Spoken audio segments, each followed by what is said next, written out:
Não adianta você ficar esperando as coisas acontecerem, pensando se vai ou se não vai. Aquele que espera no Senhor vai no tempo dele. A fé, ela sempre pode aumentar. A fé, ou ela está aumentando, ou ela está diminuindo. A fé, ela não é algo que para. Ela não é uma realidade estagnada. Ela está em movimento. O crer é um movimento. Então é preciso se perguntar, nos perguntarmos, como anda a minha vida de fé? A minha fé, ela está aumentando a cada dia. Eu vejo na minha vida os sinais da fé, ou eu noto que a minha fé está diminuindo, a minha espiritualidade está diminuindo. O evangelho de hoje, tudo que Jesus diz é através deste pedido que os discípulos lhe fizeram: aumenta a nossa fé. Notem, os apóstolos disseram ao Senhor: aumenta a nossa fé. É uma oração que nós podemos fazer sempre e devemos fazer sempre. Senhor, eu creio em vós, mas aumentai a nossa fé. Senhor, eu creio, aumenta a minha fé. Rezar isso sempre, porque a fé é dom e conquista, é dom de Deus, mas deve ser cultivada por nós. Um exemplo simples, mas que ilustra muito bem o que seja esse cultivo da fé, é como se você não tivesse ainda um vaso com uma bela planta. E você pede: Senhor, conceda-me fé. E o Senhor te dá então um vaso com a planta. É um presente, é um presente. É uma graça, é uma graça. Mas agora que você recebeu, o que você tem que fazer? Cuidar, cuidar. A nossa fé, quando ela é descuidada, quando nós não temos cuidado, ela vai diminuindo e vai comprometendo toda a nossa espiritualidade. A própria palavra que Lucas usa no seu evangelho é a palavra que Paulo usa nas suas cartas. Fé, do grego, é pistis, que é mais do que algo intelectual, é algo do coração. Tanto que a palavra crer, ela vem da palavra latina credere, que significa cor dare. São duas palavrinhas em latim. Cor dare. Juntou as duas, deu credere, que deu crer. O que é cor? A gente cordis, coração. Dare, entregar. Então, quando eu entrego o meu coração, quando eu confio, eu tenho fé. Quando a minha fé, e aqui nós vamos chamar de crença, ela é no nível intelectual, nós chamamos de acreditar. Eu acredito em Deus. Outra coisa diferente, eu creio em Deus. Para ficar claro para todos, para você que nos acompanha sempre anotando, isso é muito importante. O diabo, ele acredita em Deus, mas ele não crê em Deus. Então note que não é a mesma coisa. Acreditar é algo intelectual, é a certeza de que existe. A fé não é apenas a certeza de que existe, é entregar a nossa vida e confiar naquele que existe. Então, quando eles pedem ao Senhor, aumenta a nossa fé, é como se eles pedissem: Senhor, aumenta a nossa confiança, aumenta a nossa entrega, aumenta o nosso comprometimento contigo. Nós não queremos apenas saber, nós queremos viver, é algo muito diferente. Então repita comigo: nem todo aquele que acredita, crê. Nem todo aquele que acredita, crê. Todo aquele que crê, também acredita. Todo aquele que crê também acredita. Questão lógica, né, gente? Como que você vai confiar em alguém se você não acredita que aquela pessoa exista?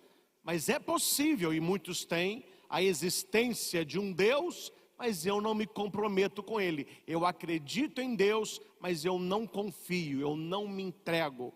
E é justamente isso que os discípulos vão pedir ao Senhor. E notem que eles não pedem muitas coisas.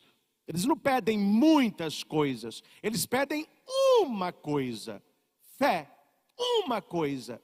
E é exatamente isso que Jesus também nos pede. Uma coisa. Leia os milagres de Jesus, muitos deles, quando há o diálogo, Jesus vai dizer: não temas, crê somente. Não tenha medo, tenha fé. Quando Pedro afundava no mar, por que você teve medo? Não seja um incrédulo, seja um homem de fé. Quando Jesus aparece para o discípulo que queria ver, Tomé, aparece para Tomé: você viu porque você creu porque me viu. Felizes os que vão acreditar em mim sem ter me visto. O que o Senhor está pedindo à igreja e a nós? Fé. E os discípulos pedem fé. O que a leitura está nos passando, meus caros? Nós precisamos colocar os primeiros nas primícias. Há uma ordem das coisas na nossa vida. Quando essa ordem, ela sai e vira uma desordem, nós pagamos um preço muito caro. E na nossa vida cristã, nós que somos cristãos, nós precisamos sempre aumentar a nossa fé. E a palavra, e aqui eu já dou uma dica para todos: como, padre? Como eu posso aumentar a minha fé? São vários os caminhos. Você pode aumentar a sua fé tendo uma vida de oração, e não é uma oração apenas de domingo, uma oração diária, leitura da palavra de Deus, leituras espirituais da vida dos santos, leitura e estudo do catecismo da Igreja Católica, a devoção do Santo Terço, ocupar a sua mente com as coisas do alto, ocupar a sua mente com as coisas de Deus, porque o intelecto, ele haverá de mover o ser. O intelecto haverá de mover o ser. A gente vive conforme a gente pensa. E quem não vive conforme pensa, acaba pensando conforme vive. E por que hoje nós vivemos uma sociedade que valoriza a descrença? Não estou falando de todos os lugares, mas na maioria deles, um jovem que ajudava na comunidade, que participa da igreja, quando ele vai para um ambiente universitário, um ambiente de mestrado, de doutorado, quando a pessoa assume: olha, eu tenho fé, eu sou uma pessoa cristã, eu sou praticante, aquilo que deveria ser uma questão de honra e glória é questão de crítica. Esse aí é bobo. Isso aí, pessoal lá do interior de Minas, é bobo. É pessoa que reza, pessoa que tem fé. É quem tem fé não é inteligente, não. Você é bobo, você não venceu isso ainda, não? Você não superou isso ainda, não? Porque a sociedade que nós vivemos é uma sociedade que valoriza a descrença. Se você vê muitos artistas, muitos filmes, muitas situações que são hoje badaladas, são todas contrárias à fé. Muitas exposições que eles realizam, músicas que cantam, textos que escrevem, uma enxurrada de heresia, de ateísmo, levando a religião para um caminho de crítica, um caminho de desprezo. Hoje as pessoas estão sendo incentivadas a descrença. E nós somos incentivados pela palavra do Senhor a termos mais fé e alimentar a nossa fé. Aí está o paradoxo, né? Aí tem o problema. As pessoas reclamam que não tem muita fé. Aí você vai ver o que ela está alimentando a mente dela. ela fica alimentando a mente dela com série de Netflix, uma atrás da outra. Ela fica alimentando a mente dela, lendo tudo que é porcaria. Aí pergunte à pessoa: você tem 5 minutos para ler a Bíblia? Não. Tem nada contra série de televisão, mas olha o tempo que dura um episódio. 45, 50, tem uns que é 1h30. A pessoa todo dia está lá, ó. Esta pessoa que reclama que não tem fé, pergunte se ela tem 10 minutos para oração. Não tem. Ela tem 50 minutos para um episódio, não tem 10 minutos para oração. Ela lê um edital de páginas, porque é do interesse dela. Ela não lê uma página da Bíblia por dia. Ela conversa com todo mundo, parece uma maritaca. O povo fala tanto, mas não conversa com Deus. Ela não tem tempo de estar na presença do Altíssimo. Aí minha pergunta é: como que a nossa fé vai aumentar se nós não estamos alimentando a nossa fé? Como aumentar o fogo de uma fogueira? Como que a gente aumenta a chama de uma fogueira? Falou, ó, aquela fogueira está com pouco fogo, aumenta aquele fogo lá. Você não vai ficar olhando e torcendo, aumenta, vamos lá. Não, você vai jogar coisa lá. Aí você joga madeira, joga papel, joga milho seco. Aí o fogo, ó, tá bom, vai. Quanto mais fogo, mais matéria tem ali. Para que o fogo de Deus possa queimar dentro de nós, nós precisamos oferecer para Ele algo. Eu não vou entrar aqui, que é a pregação da missa da noite, mas o primeiro versículo da segunda leitura vai dizer isso: exorto-te a reavivar a chama do dom de Deus que está em ti. Por que que o apóstolo está falando sobre reavivar, que significa reacender? Porque se apagou. É o primeiro amor. E isso não vale só, meus caros, para a área espiritual. Isso vale para a área relacional. E aqui eu falo de amizade, de namoro e de casamento. No início é um love, é um mel. Você vê casalzinho começou a namorar há pouco tempo, mas é um mel que até pinga assim, ó. Aí você vê o mesmo casal, depois de algum tempo de convivência, brigando, um batendo no outro. Aí depois que casa, acho que nós vamos separar. Incompatibilidade de gênero. O que aconteceu no processo? O que aconteceu no processo é que não foi alimentado a verdadeira relação. Não foi alimentado o fogo do amor que undia para o outro. Aquela atração inicial, aquela alegria, aquele desejo de estar com o outro, vai cair numa rotina, não se alimenta, não se reza, não passeia, aquilo vai se apagando também. Pessoas que tinham um grande sonho, eu quero trabalhar naquele lugar, eu quero trabalhar naquele lugar. Aí a pessoa faz prova, e ela estuda, e ela rala, ela consegue entrar. Aí a realização do sonho, entrei aonde eu sempre quis trabalhar. Se o caboclo não é inteligente, pouco tempo depois está chegando atrasado, está faltando sem justificativa, começa a enrolar o trabalho, começa a brigar com os colegas. Ô meu chapa, você queria tanto isso, agora que você tem, você está deixando esse fogo apagar? Onde está aquele seu sonho inicial? Isso envolve toda a nossa vida, porque a nossa vida, meus irmãos, nós que somos cristãos, nós não temos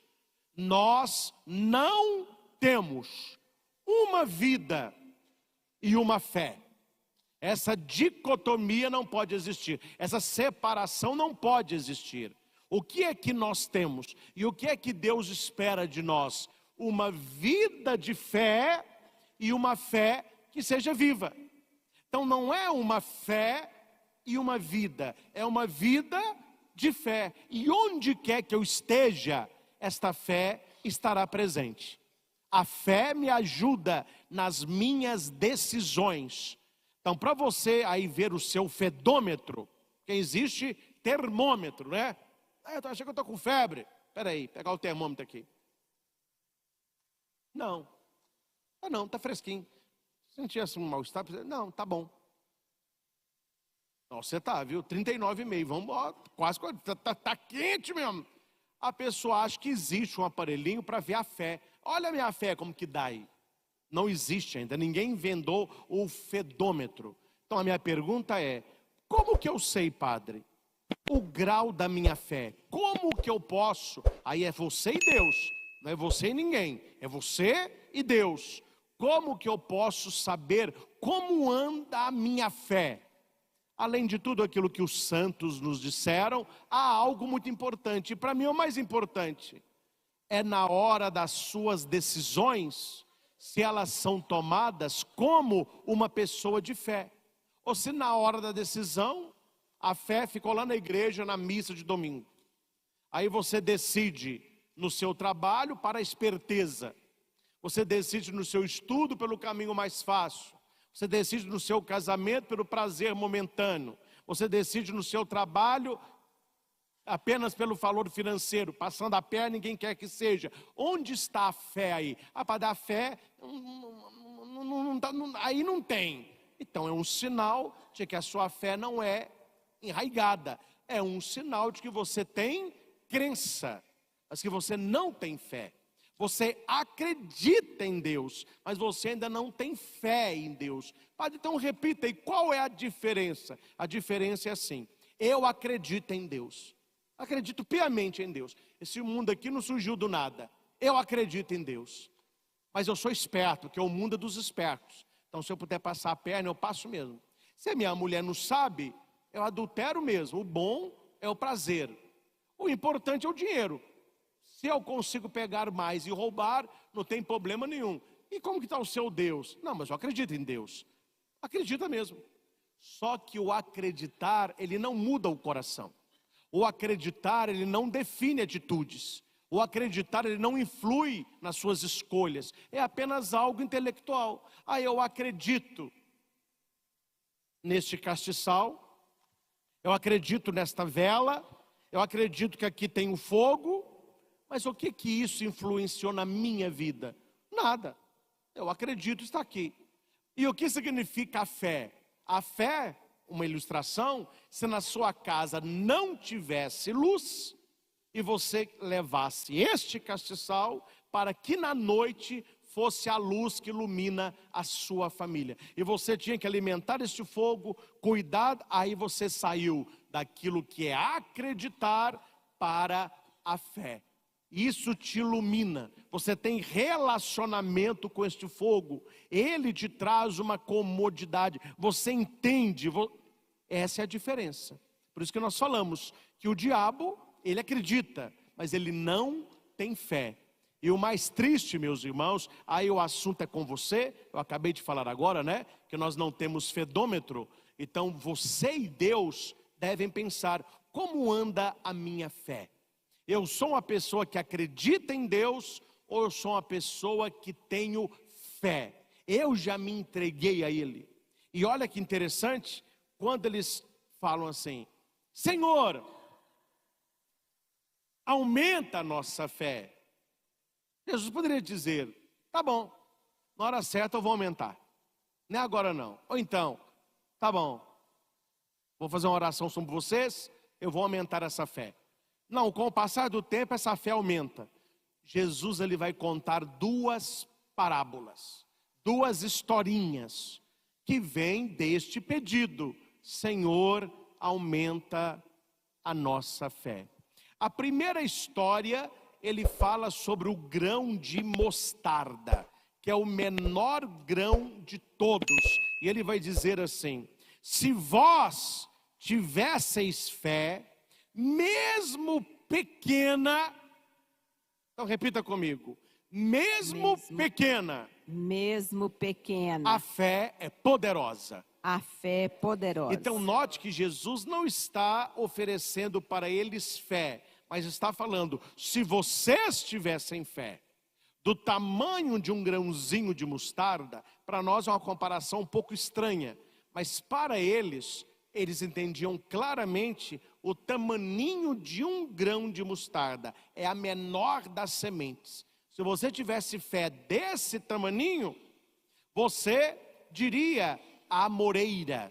No original, é o sicômoro. Por que Jesus cita esta planta? Porque muitas árvores não tinham lei para plantar. Você podia plantar onde você quisesse.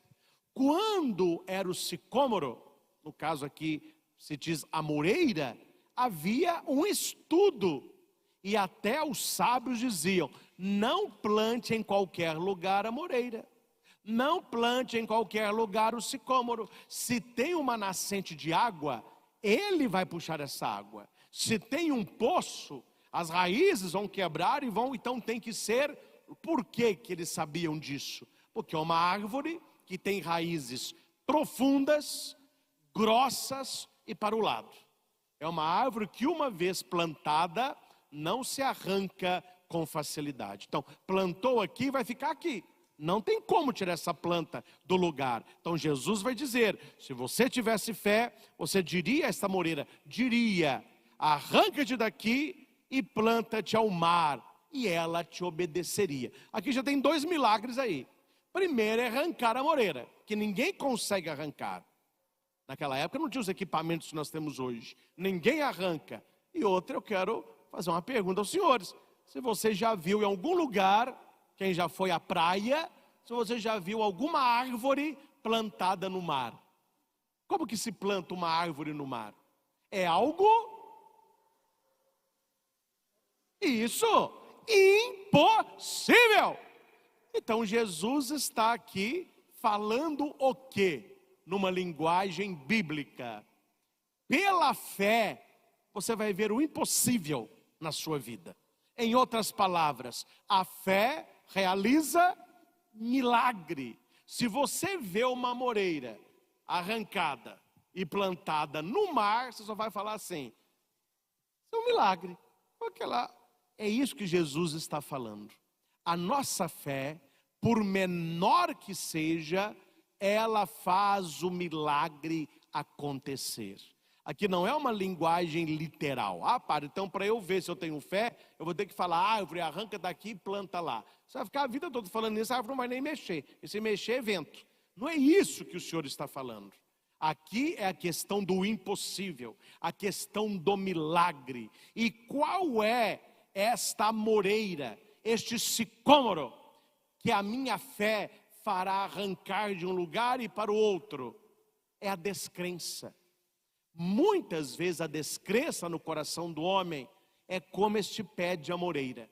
Uma vez que a pessoa começa a diminuir a sua fé, ela tem uma vida de descrente. Essa descrença vai criando raízes no coração, para baixo e para o lado. Aí depois, meu caro, para arrancar isso aí não é fácil. É por isso que esta história está baseada na fé. Nós precisamos aprimorar a nossa fé. Nós precisamos aprofundar a nossa fé. É sobre isso que vai falar a primeira leitura. Porque muitas pessoas, na hora do problema, ela perde a fé. É claro, meus irmãos, nós somos humanos, e o humano funciona assim mesmo. A hora que vem aquela notícia, vem aquele baque. Ai, meu Deus, aí você está aquela... Mas depois do baque, depois que a água acalma, é preciso que a fé sustente. Vai dar certo, porque eu tenho fé, eu creio em Deus, Ele está comigo. Porque o problema, ele leva a 2 caminhos. Ele leva a descrença, e a descrença é porque ele teve dúvida.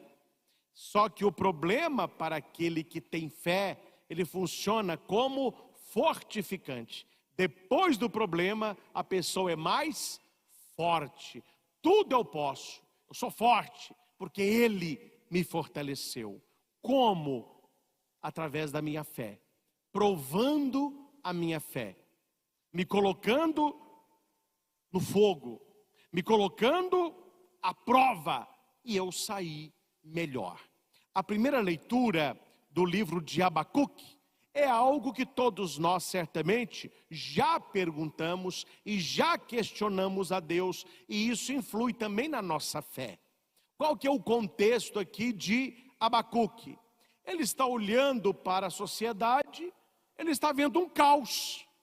Pessoas longe de Deus, pessoas falando mal dos outros, pessoas com prepotência, pessoas egoístas, pessoas violentas, pessoas iníquas, que vivem só no pecado, só na gandaia. Aí Abacuque olha e fala assim: mas tem uma coisa errada nisso aqui. Onde está Deus? Onde está Deus? Será que Deus não está vendo essa bagunça que está esse mundo? Aí a primeira leitura, quem quiser acompanhar, Abacuque vai rezar assim. É uma oração de Abacuque. Senhor, então ele está rezando: até quando clamarei sem me atenderes? Até quando devo gritar a ti violência sem me socorreres? Por que me fazes ver iniquidades quando tu mesmo fez a maldade? Destruições e prepotência estão à minha frente. Reina a discussão, surge a discórdia.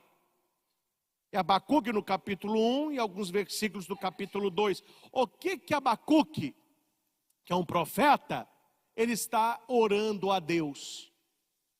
Deus é cego, Deus é surdo, Deus é mudo.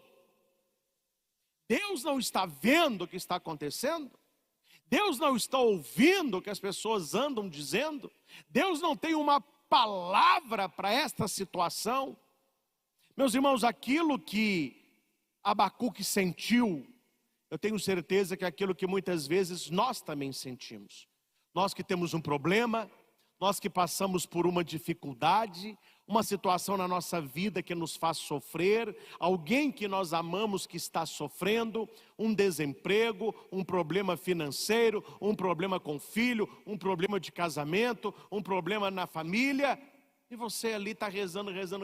Oh meu Deus, você não está me vendo não? Você não está me vendo não? Até quando? Ele pergunta 2 vezes. Até quando? Por quê? Até quando eu vou enfrentar esse problema? E por que esse problema bateu na minha porta? Aquilo que Abacuque pergunta, nós com certeza já perguntamos.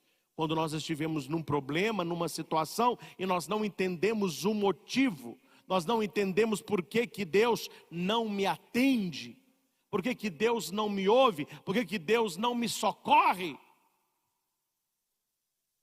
A leitura muda no capítulo 2.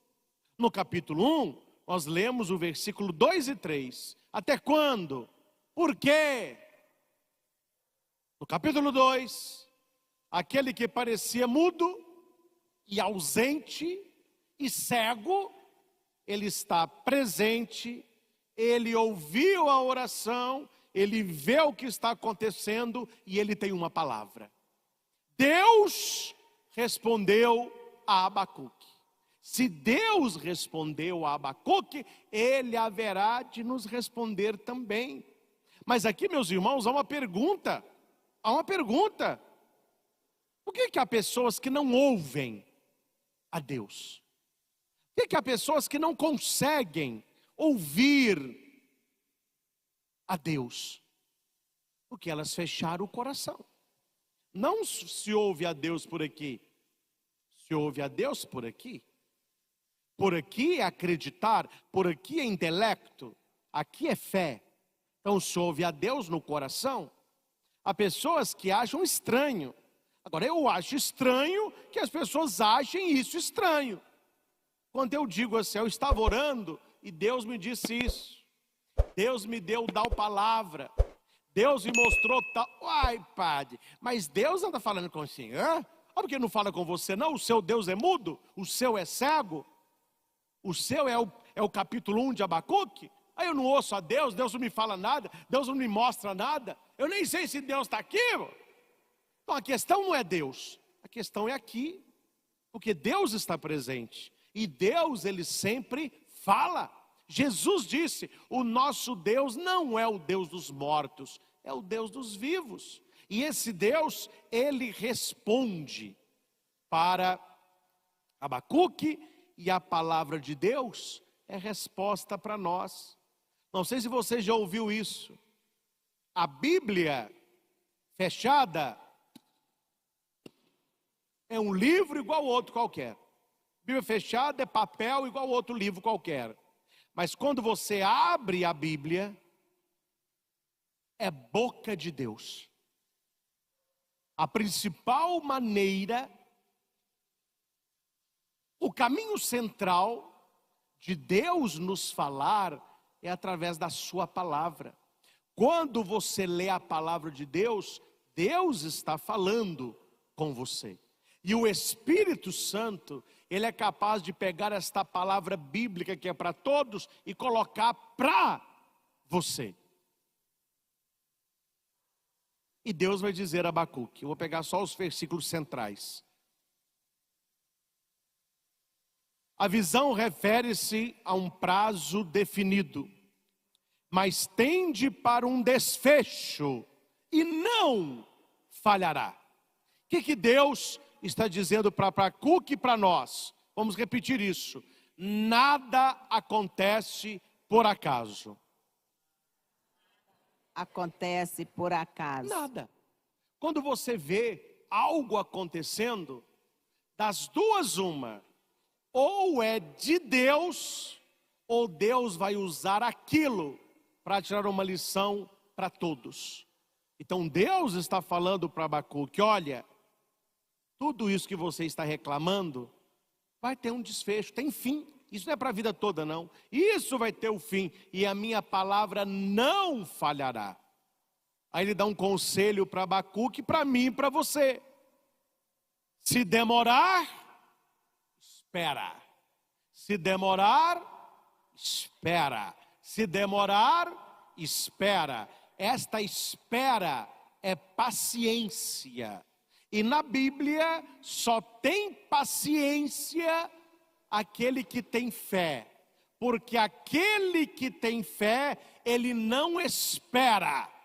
Ele espera no Senhor. Esta é a diferença. Esperar é uma coisa. Esperar no Senhor é outra coisa. Certa vez, lá na Nossa Senhora Aparecida, quando terminou a missa da família, era seco de Jericó, aí o pessoal foi lá colocar o pedido na arca, tinha barraquinha, etc. Aí depois o pessoal foi embora, eu fiquei ali arrumando algumas coisas. Quando eu estava indo para a casa paroquial, tinha um homem, um rapaz jovem, no ponto de ônibus assim, ó. Eu falei com ele, o que você está fazendo aí? Ele falou, ó, eu estou esperando o ônibus. Aí eu falei, mas que hora que é um ônibus? Ele falou assim, olha, eu não sei nem se tem ônibus. Deixa eu aqui ver o que eu vou fazer. A espera dele tem um problema aí. Entendam isso. A espera dele tem uma dúvida. Qual é a dúvida? Se tem ou não tem. Se vem ou não vem. Não adianta você ficar esperando as coisas acontecerem, pensando se vai ou se não vai. Aquele que espera no Senhor, vai no tempo dele, do jeito dele, na hora dele, mas vai. Então a espera, acima de toda a esperança, é a fé que nos concede. Uma pessoa que não tem fé, ela é impaciente, ela não tem paciência, ela não sabe esperar, ela acha que Deus não está fazendo nada, porque a pessoa acha que Deus está demorando, e nós já sabemos a frase, Deus não demora, Deus capricha, para aquele que espera no Senhor. Ah, padre, eu estou esperando, não aconteceu nada, daí que eu não vim andando, esperando até hoje, é que você só esperou, vai continuar esperando. Nós precisamos esperar no Senhor, confiar no Senhor, depositar nele a nossa felicidade, a nossa esperança, o sentido da nossa vida. Aí ele vai acrescentar coisas, Ele vai acrescentar pessoas, Ele vai acrescentar situações. Buscai em primeiro lugar o reino de Deus e sua justiça. Por que muitas pessoas andam buscando a Deus? Ah, padre, eu estou buscando a Deus que eu estou desempregado. Eu preciso trabalhar. Estou buscando a Deus que eu tenho uma prova. E eu não posso ser reprovado nesta prova, não. Eu estou buscando a Deus que eu estou numa carência só, eu preciso de alguém. Aí a pessoa fica buscando a Deus. Eu falei isso quando eu contei a história do papagaio. E Deus conhece o coração da pessoa. Basta a pessoa passar na prova, conseguir o trabalho, começou um relacionamento, ela some da presença de Deus. Porque ela não queria Deus, ela queria coisas de Deus. Então essa pessoa espera. Quando você espera no Senhor, você quer Deus. E quando você sabe que já tem a Deus, Ele lhe concederá o trabalho, a aprovação, uma pessoa legal para a sua vida, etc. Mas o início do processo é o Senhor. Esperar no Senhor, porque você já o tem. Se demorar, espera. Repita comigo: a hora de Deus vai chegar. A hora de Deus vai chegar. Guarde uma coisa muito importante: Deus tem um tempo que não é o nosso tempo. O seu tempo e o meu funcionam de um jeito, Deus funciona de um outro. Padre, minha oração não está valendo. Eu estou rezando há uma semana, até agora nada. Falei, meu filho, o que é uma semana no tempo de Deus? Eu não sei, padre. Pergunta para a mãe de Santo Agostinho. Pergunta para Santa Mônica. Pergunte para Abraão. Pergunte para Ana, mãe de Samuel. Pergunte para esses. Pergunte para Santa Teresinha de Lisieux como que funciona o tempo de Deus. Pergunte, quando você estiver lá no céu, para Carlo Acutis, tão jovem, e o tempo para nós tão curto. O tempo de Deus não é o nosso tempo. A palavra vai dizer que o tempo de Deus e os nossos anos, Deus não conta pelos fios de cabelo branco. Nós tem cabelo branco, já viveu muito, hein? Seu cabelo está pretinho, você é jovem. Deus não conta o tempo assim. Ah, essa criancinha vive pouco tempo, ela viveu pouco tempo. Esse homem que está com mais de 100 anos, viveu demais. Deus não conta o tempo assim. Deus tem o seu tempo. E quando você rezar, coloque na sua cabeça uma coisa. Duas coisas que nós usamos demais, Deus não tem. É aí que o problema está feito. É aí que entorna o caldo, né? Quais são dois objetos, pelo menos eu uso muito, que a gente usa muito e que Deus não tem? Guarda isso no teu coração. Você vai entender muita coisa. Deus não tem relógio e Deus não tem calendário. Deus tem momento de graça. Ele não tem relógio. Então você mas não tem relógio. Não tem calendário. Ele tem o momento de Deus. Se demorar, espera. Esperar o quê, padre? O momento de Deus agir. O momento de Deus mudar a tua vida. A fé é um ver atrás da cortina. Eu não consigo ver o que está atrás da cortina, mas algo a fé me diz, algo está mudando atrás da cortina.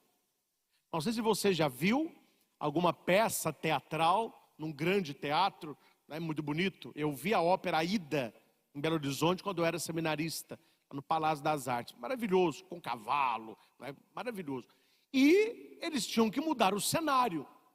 Mas o público não pode ver o cenário mudando. Imagina, você está vendo o cenário, aparece uma pessoa empurrando um coqueiro, um outro pondo uma cadeira, perdeu o brilho.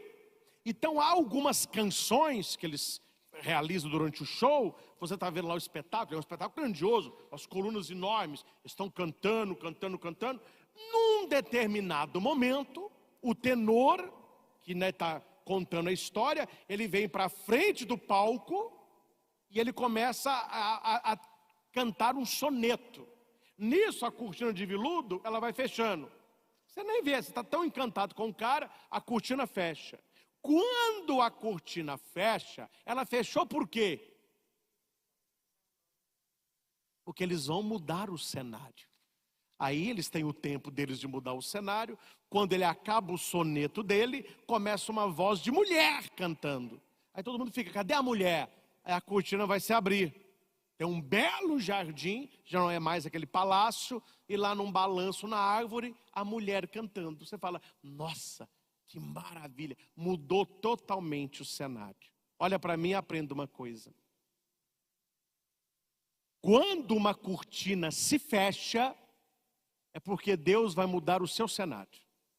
Se na sua vida há alguma cortina demorando a se abrir, uma porta está demorando a se abrir, não é porque não tem ninguém trabalhando atrás da cortina, é porque o cenário é tão diferente, é tão grandioso, é tão abençoado, que leva tempo.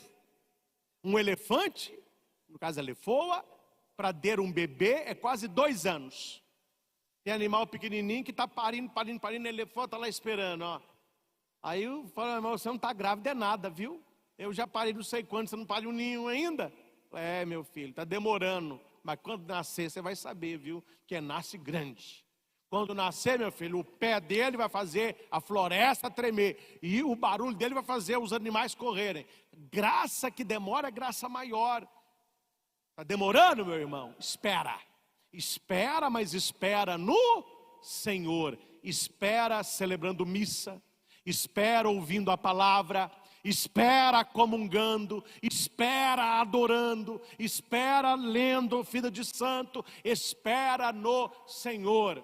E no final, Padre, a minha espera vai ser recompensada no tempo dele e do jeito dele. Tinha uma família que tinha 3 filhas, família muito católica. E uma filha resolveu ser irmã de caridade, porque ela tinha uma birra com as amigas dela. Então, para não ficar com as amigas, eu vou para o convento ser freira. Aí alguém perguntou para ela, mas qual que é a sua birra? Meu pai tem olhos azuis, minha mãe tem olhos verdes. Minhas 2 irmãs misturaram os 2 tons, olhos maravilhosos. E eu estou com esse olho castanho aqui, ó. Minha mãe fala que eu puxei a minha avó. E o meu sonho era ter olhos claros. Porque ela foi ser irmã. Entrou para o convento, estudou. Mandaram-na para a África. E qual era a missão dela na África? Pegar as crianças que nasceram, mas que seriam mortas, e passar na fronteira, entregando para que outra tribo e outras irmãs pudessem criá-las no orfanato. E quando ela estava bem velhinha, que não dava conta mais de salvar criança nenhuma, fizeram para ela uma grande homenagem e disseram para ela assim: irmã, nós não sabemos quantas crianças a senhora conseguiu salvar. Nós não sabemos quantas crianças a senhora atravessou a fronteira. E certamente a senhora foi uma das irmãs que mais trabalhou. Nós temos muitas irmãs aqui da Europa, muitas americanas, e a maioria das nossas irmãs tem uma pele mais clara e tem olhos claros. Mas não há africano com olho claro. Então, quando a senhora tirava a sua roupa de irmã e se vestia de uma mulher africana, e a senhora podia passar na barreira com a criança, era Deus trabalhando na sua vida. Irmã, se a senhora tivesse olhos claros, a senhora não teria salvado criança alguma. No fim da vida, ela entendeu o motivo daquilo na vida dela. Nada acontece por acaso. Está demorando? Espera, Deus vai te responder. O nosso Deus não é o Deus da dúvida, é o Deus da clareza. Tudo tem um motivo, tudo tem uma razão. E como que eu compreendo tudo isso, Padre? Talvez não vamos compreender tudo isso, mas a fé me faz acreditar. A cortina se fechou, mas o cenário vai mudar. Se demorar, espera, pois ele virá com certeza e não tardará. Quem não é correto vai morrer após a morte física, mas o justo viverá por sua fé. Olha a fé de novo. Aquilo que os discípulos pedem a Jesus já está lá na boca de Abacuque. Gente, viva pela fé. Viva pela fé. Viva colocando o pé e depois Deus vai colocar o chão. Aquele que tem fé, ele vê o impossível. Ele realiza o inimaginável.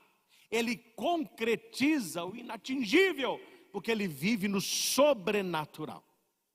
Há pessoas que vivem no natural e há pessoas que vivem no sobrenatural. Por mais que nós vemos hoje o mundo um caos, porque as coisas não estão bem, principalmente na parte moral, você vê um caos, você precisa olhar para esse caos com fé. Deus não tardará. Deus está vendo. Deus está ouvindo. Deus tem uma palavra também para tudo isso. Eu acredito que um dia o cenário haverá de mudar, mas até lá é preciso manter a fé. E por último, que é o mais tranquilo aqui de se explicar, é a segunda parábola. E para você entender a parábola, nós temos que voltar ao grego, porque me desculpem, mas a tradução, pelo menos a mim, não me agrada. Porque eles traduzem aqui por empregado. Há outras traduções que traduzem por servo. Mas no grego não está falando nem de empregado e nem de servo. Porque quando nós lemos essa parábola de Jesus e fala empregado, o que você já lembra? Direito trabalhista. Mas como assim? Eu sou empregado, eu vou ser tratado de qualquer jeito? Eu trabalhei o dia todo, quando chega tem que servir o cara ainda, e nem o obrigado ele diz, esse cara... Não, é porque não é empregado. Então o empregado, ele tem direito ao salário. O servo, ele tem direito a descanso. Então não é servo e não é empregado. É o quê? Escravo sem valor. A palavra que se usa no texto original, a parábola original de Jesus, ele vai dizer que se alguém tem um escravo sem valor, que trabalha... Aí você entendeu tudo. Escravo não tem vontade. O escravo foi comprado. Se você compra, me desculpe aqui a comparação, se você compra uma vaca, você vai ficar se sucumbindo à vontade da vaca? Malhada, hoje você quer ir para onde? Então vai para lá hoje. Hoje você quer dar leite ou não? Então hoje não precisa. É assim que a gente trata uma vaca? Coitadinha da vaca, a vaca não tem vontade nenhuma. Ela acorda, já põe ela no pasto, tira leite, põe para um lado, põe para o outro. Tem gente que vai matar para comer o filé. Quer dizer, a vaca, coitadinha, ela foi comprada. E uma vez que eu compro uma vaca, eu faço com ela o que eu quero, a vaca é minha. O escravo, ele não está fazendo favor ali, ele foi comprado. Então você entende a segunda leitura, você entende a segunda parábola. Quem é esse dono? Quem é esse proprietário? É o Pai, é Deus. Quem é o escravo sem valor? Nós. E ele nos comprou com o quê? Com o sangue do seu filho. Então Jesus está falando, se nós obedecermos os mandamentos de Deus, você acha que Deus vai falar para você assim? Parabéns, Padre Christian, está maravilhoso, você cumpriu meus mandamentos, Deus abençoe você. Não, é obrigação isso. É um imperativo, porque a escolha do bem e do mal foi roubada das mãos de Deus. Quem nos diz o que é certo e o que é errado não é a nossa consciência, é Deus. Mas a sociedade que nós temos hoje roubou o direito de Deus. Aí hoje as pessoas dizem, para mim não é certo, para mim é certo, então eu faço. Para mim é pecado, para mim não é pecado. Para mim o certo é viver assim, para mim é assim. Então cada um vive do jeito que quer. Onde começou essa bagunça? Lá no Gênesis, lá no paraíso. Quando Deus disse, não coma. Coma todas, não coma. Deus é o Senhor do sim e do não. Isso pode, isso não pode. Aí a serpente, que é o diabo, fez com que Eva e Adão comessem. E qual é o nome da árvore? Qual que é o nome da árvore? Do fruto proibido. Qual que é o nome da árvore? A árvore do... Isso, conhece mesmo. A árvore do... Isso, a árvore do bem e do mal. Aí você está entendendo agora. Deus disse, você pode comer de qualquer coisa, desta não. Por quê? Porque cabe ao Criador dizer para a criatura, para os escravos sem valor, o que é bom e o que é mal. O que pode e o que não pode. O que o ser humano fez? E dá. Toma, Adão. Então o ser humano hoje subiu num pedestal que não é dele. Então hoje você vê vidas totalmente diferentes, porque para mim não é pecado. Para mim é certo. Se para você é errado, não faça. Eu não acho que é errado, estou fazendo. Porque o ser humano pegou para ele o direito de falar o que é bom e o que é mal. E ele vai escolher na bel prazer. Para você beber é ruim, não beba. Para mim não é errado, estou bebendo. Para você trair é pecado, então não traia. Para mim não é, estou traindo. Para você casamento certo é dupla, para mim é trio, eu sou do poli.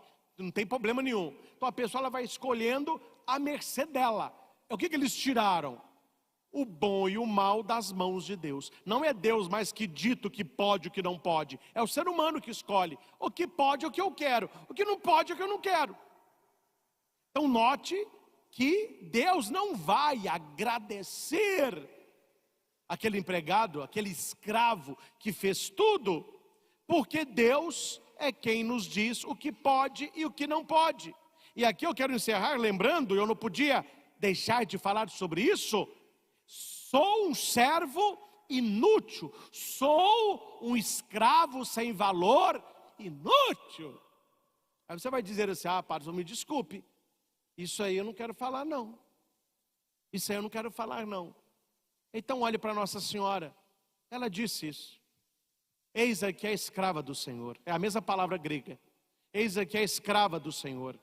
Eu não tenho valor nenhum, mas o valor vem de Deus. Faça a tua vontade. Escravo foi comprado pelo Senhor. O escravo não pertence a si mesmo. A finalidade do escravo é servir ao Senhor. A finalidade de Nossa Senhora foi servir ao desígnio do Pai. Por que que os santos viraram santos? Você quer ser santo? Silêncio, hein, gente? Silêncio, hein? Eu quero ser santo. E se você não for santo, meu filho, você vai acabar no inferno. Porque só entra no céu quem conseguiu se santificar. Então busque a santidade. Padre, o que é ser santo? É viver para servir a Deus. É ser um escravo sem valor. Uma coisa que eu estudei no seminário, que eu nunca esqueci. E não acho ruim não. Isso me ajuda a ser padre melhor. O professor falava, olha, se o povo católico soubesse o que um sacerdote faz no altar, depois de toda missa, teria uma fila para as pessoas agradecerem o padre. Padre, muito obrigado. Se não fosse o senhor, não tinha comunhão. Muito obrigado, muito obrigado. Aí o professor falava, coisa que você não vai escutar é agradecimento. O pessoal vem, participa, comunga, todo mundo vai embora. Aí é para você pensar, povo ingrato. Não, é para você dizer, Senhor, Eu sou um escravo sem valor. Eu sou um servo inútil. Eu fiz o que eu tinha que fazer mesmo. A minha vida é servir ao Senhor. E eu sirvo ao povo por tua causa. No altar, a minha vida, corpo entregue, sangue derramado. A gente não gosta de escutar muito isso, que as pessoas hoje querem. Não, tem que agradecer. Tem que me dar um diploma. Tem que me dar uma medalha. Não, eu sou um servo inútil. Eu sou um escravo sem valor. Eu fiz o que tinha que fazer. Olha como que isso mexe com a gente. Como que isso dá uma sacudida. E por último, é aqui eu quero que vocês entendam. Quem aí já disse assim, Jesus Cristo é o Senhor? Quem já disse assim, o Senhor Jesus? Você está entendendo agora o que significa falar que Ele é o Senhor. Ele nos comprou. E nós somos escravos sem valor dele. A minha vida não me pertence. A minha vida pertence a ele. Então, para o cristão, essa fala, o meu corpo, minhas regras. As feministas abortivas, elas gostam disso. Meu corpo, minhas regras. Com a minha vida eu faço o que eu quero. Nós sabemos, eles não sabem, nós sabemos. A nossa vida não nos pertence. Nós somos comprados pelo sangue de nosso Senhor Jesus Cristo. Por isso que eu falo, Senhor Jesus. Jesus Cristo é o Senhor. Por que nós cantamos isso? Porque eu não me pertenço, eu pertenço a Ele. Eu não tenho vontade, a vontade é dele. Ele que vai me dizer o que é bom e o que é ruim para mim. Ele que vai conduzir a minha vida. Eu sou um barquinho no mar e é o Espírito de Deus que vai me levando. Como que se chama isso? Fé. Fé. Fé é você se entregar. Maria é como se tivesse uma folha em branco e São Gabriel fizesse assim. Maria, quer? Fiat, sim. Então assina a folha em branco aqui. Maria de Nazaré. O anjo, tá bom. Agora eu vou levar e o pai vai preencher. Mas já está assinada, viu? Eis aqui a escrava. Eis aqui a serva. O que eu vou fazer? Sou escrava, sou serva. Será que nós já assinamos essa folha em branco? Será que nós já entregamos para Deus a folha da nossa vida para que Deus preencha com a sua vontade? Ou nós queremos a nossa vontade? Por isso, meus irmãos, a igreja nos traz esse final de semana, essa liturgia riquíssima, riquíssima, para que você possa, no seu coração, pesar a sua fé.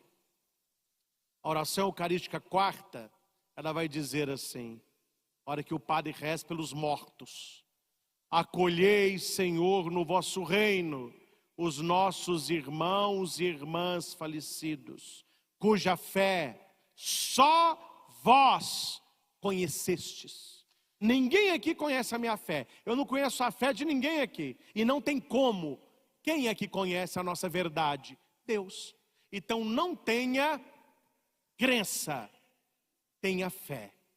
Não acredite apenas, confie e se entregue. E se estiver temorando, espera e reze como o rei Davi no saltério. Esperando, esperei no Senhor, e Ele ouviu o meu clamor. Não saí humilhado, porque Deus é próximo daqueles que o temem. O Senhor está conosco e no momento de Deus, na tua vida, a cortina vai se abrir e o cenário estará totalmente mudado. Aí você vai dizer naquele dia, realmente Deus não demora, Deus capricha. Ao Senhor Jesus, toda honra, toda glória e todo louvor. Louvado seja nosso Senhor Jesus Cristo. Para sempre seja louvado. Deixe o seu comentário de tudo aquilo que o padre disse nessa pregação. O que caiu ao seu coração? O que Deus está falando com você? Dê o seu like, o seu joinha. Isso ajuda muito o YouTube a enviar esta pregação para tantas outras pessoas. Se você não é inscrito no canal, inscreva-se agora. Toque no sininho para que você seja notificado dos novos vídeos. E o mais importante, envie o link desta pregação para que muitas pessoas possam ouvir esta mensagem. O meu sonho é que todo cristão, que todo católico ouvisse isso no dia de hoje, para que a pessoa entenda, com fé eu posso ir além. Pelo poder da minha fé, eu verei o impossível acontecer. E é por isso que nós rezamos: Jesus, eu creio em vós, mas aumentai a minha fé. Jesus, eu creio.